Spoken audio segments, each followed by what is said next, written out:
کیا صحابہ کے مابین خود مثلا رسول اللہ صلی اللہ علیہ وسلم کی ازواج ہیں، سیدہ عائشہ ہیں، ام حبیبہ ہیں، بڑے بڑے صحابہ ہیں، ابو بکر و عثمان، علی رضی اللہ تعالیٰ عنہما، ان تمام لوگوں کا کوئی باہمی رویہ بھی ہمیں سامنے آتا ہے کہ کوئی بات کسی نے بیان کی اور رسول اللہ کی نسبت سے بیان کر دی، اور دوسری طرف سے یہ چیلنج درپیش ہوا کہ قرآن یا دین کے مجموعی نظام فکر سے کوئی چیز ٹکراتی ہوئی نظر آئی تو اس کو وہاں پر خود صحابہ میں سے آپس میں بھی کسی نے کاؤنٹر کیا؟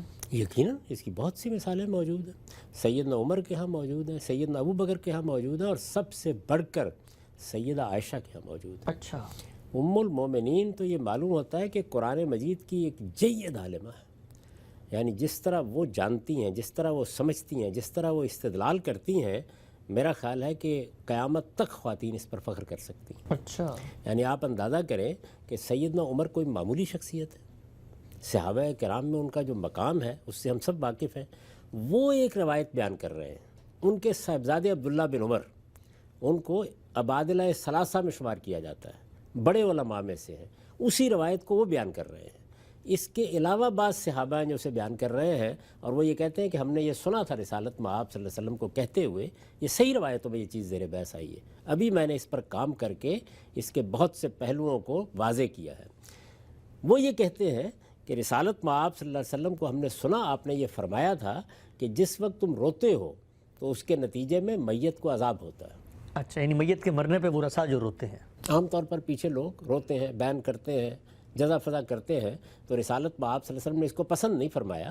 وہ بعض دوسری روایتوں میں بھی بیان ہوا ہے. جب آپ نے پسند نہیں فرمایا تو کسی موقع کے اوپر کوئی بات کہی جس کو سیدنا عمر نے اس طریقے سے بیان کیا، اسی طریقے سے عبداللہ بن عمر رضی اللہ عنہ نے بیان کیا، اسی طریقے سے بعض دوسرے صحابہ نے بیان کیا. اب یہ چیز جب سیدہ کے سامنے آئی تو انہوں نے کیا کیا؟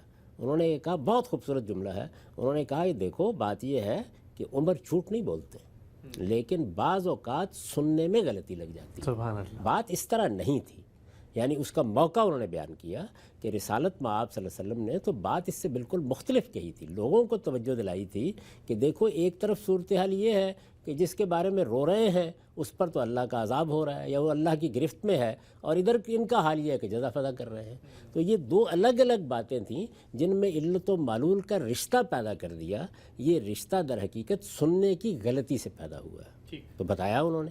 اسی طریقے سے جب بعض لوگوں نے مزید اس بات میں ان سے کچھ سوالات کیے تو انہوں نے قرآن مجید کا حوالہ دیا اور یہ کہا کیا تم نے قرآن مجید میں یہ نہیں پڑھا ہے کہ انسان کے لیے وہی ہے جو اس نے خود کمایا ہے، وَأَن لَا تَزِرُ وَازِرَةٌ وِزْرَ أُخْرَىٰ، اور کوئی جان کسی دوسرے کا بوجھ نہیں اٹھا سکے گی. تو یہ کیسے ہو سکتا ہے کہ یہ رونے والے یہاں روئیں اور ان کی وجہ سے کسی کو عذاب دیا جائے؟ تو اس طرح قرآن سے انہوں نے استدلال کیا.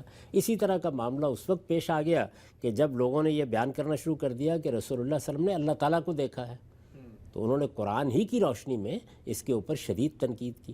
یہ بتایا کہ خود رسالت میں آپ صلی اللہ علیہ وسلم نے ایک موقع کے اوپر جن آیات سے تمہیں غلط فہمی ہوئی ہے ان کی یہ وضاحت فرمائی تھی. اب ظاہر ہے وہ بھی ایک روایتی بیان کر رہے تھے، یہ بھی ایک روایتی بیان کر رہی تھیں، لیکن قرآن کی روشنی میں انہوں نے تنقید کر کے بتایا کہ یہ اصل صورتحال ہے. اللہ تعالیٰ کو اس دنیا میں ان آنکھوں سے نہیں دیکھا جا سکتا. ان کی یہ بات ظاہر ہے قرآن مجید کے بھی بالکل مطابق ہے.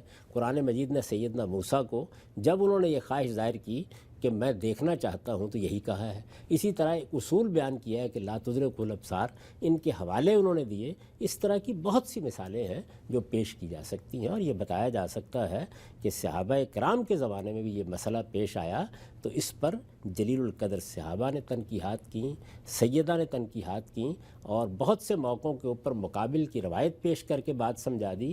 بہت سی موقعوں پر بات کا مدعا واضح کر دیا، اور کسی موقع پر یہ بتایا کہ اللہ کی کتاب اس معاملے میں یہ بات کہہ چکی ہے، یہ بات کسی طرح تسلیم نہیں کی جا سکتی، تم کو سننے میں غلطی لگ گئی ہے. یہ اس وقت براہ راست ہو رہا ہے. ہمارے پاس جو روایات پہنچی ہیں وہ تو 3-4 واسطوں سے پہنچتی ہیں.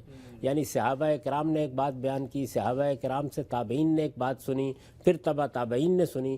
ہمارا جو علم رجال ہے اس کے ماہرین تابعین کے زمانے میں پیدا ہوئے ہیں. صحابہ کرام کے بارے میں تو خیر تنقید ان کے لیے ممکن ہی نہیں تھی، لیکن تابعین کے حالات احوال سے وہ کسی حد تک واقف ہوئے اور انہوں نے اس فن کی بنیاد رکھی.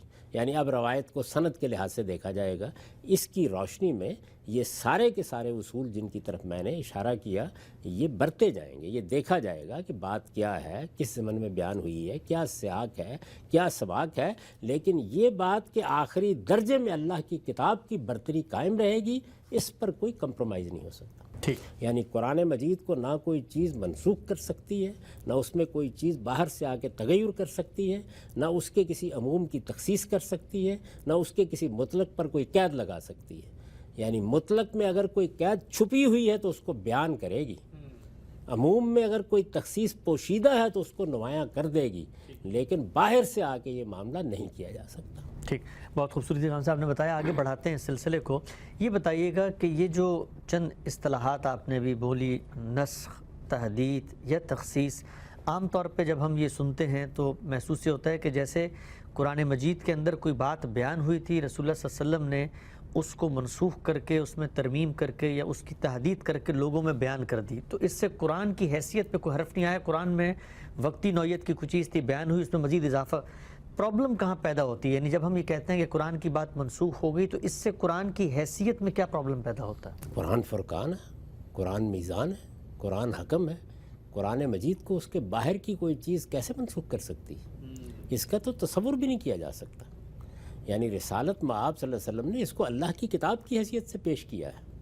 اس کے باہر کی کوئی چیز پر اثر انداز نہیں ہوگی. یعنی یہ بات اگر کہنی ہے تو یہ کہی جائے گی کہ خود اللہ تعالیٰ نے اپنے کسی حکم میں تغیر کر دیا، کوئی رخصت دی تھی اس کو واپس لے لیا، کسی معاملے میں لوگوں کی رعایت ملحوظ رکھتے ہوئے رخصت دے دی. یہ قرآن خود کرے گا.